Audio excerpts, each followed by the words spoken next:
IBPS clerk 2024 24 अगस्त shift number 3। बहुत से लोगों को डाउट है कि ये वाला ब्लड रिलेशन गलत था, बट ये ब्लड रिलेशन बिल्कुल सही है। बस इसमें थोड़ा सा लॉजिक लग रहा था, इसलिए ये बहुत से लोगों को लगा ये गलत है। इसका सॉल्यूशन इस तरह से बनेगा। उसने बोला है P is the father of S, it means P is the father of S। अब उसने बोला है S is married to L, S is married to L, तो इसमें S और L दोनों का जेंडर अभी डिफाइन नहीं हो पाएगा। फिर उसने बोला D is the only sister of L, तो D is the only sister of L। अब उसने बोला K is the nephew of D, तो K जो है L का सन बन जाएगा इस हिसाब से। फिर उसने बोला D इज़ अनमैरिड, कोई नहीं। अब उसने बोला M is the grand father of K, M is the grand father of K। अब S का फादर तो ऑलरेडी P है, तो इस केस में K का ग्रैंड फादर यानी कि इन दोनों का फादर आएगा M। M is the grand father of K, ठीक है। अब उसने बोला M हैज़ ओनली 2 चिल्ड्रन, चलो ये भी ठीक है, M has only 2 children already हमारे बन चुके हैं। बट यहाँ पे ये केस फंसा, उसने बोला N is the only son of M। अब यहाँ तो 2 चिल्ड्रन पहले से हो गए हैं, तो N जो है M का सन हो ही नहीं सकता अब, तो इस केस में ये आंसर हमारा गलत हो जाएगा।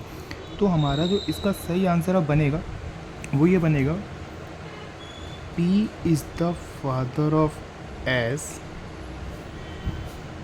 S is married to L and D is the only sister of L।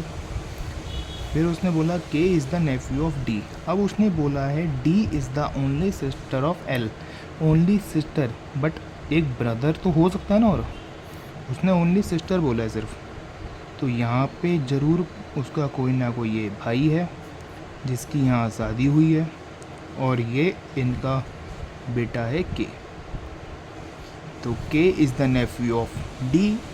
अब उसने बोला है M is the grand father of K, तो M यहाँ पे ग्रैंड फादर बनाएंगे, तो उसने बोला M हैज़ 2 चिल्ड्रन, यहाँ तो 3 हो गए, तो इसलिए जो M बनेगा वो अब इनका फादर बनेगा, M is the grand father of K।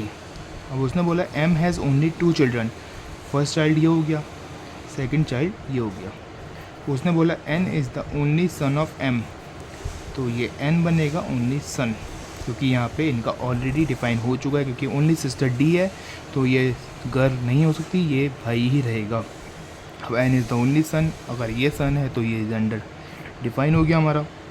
अब उन्होंने बोला G is the brother in law of N, यानी कि G is the brother in law of N। अगर 2 ही बेटे हैं तो तीसरा बेटा बन के शादी नहीं हो जाएगी, तो इस चक्कर में G यहाँ पे आएगा, तो ये बनेगा हमारा इसका सॉल्यूशन।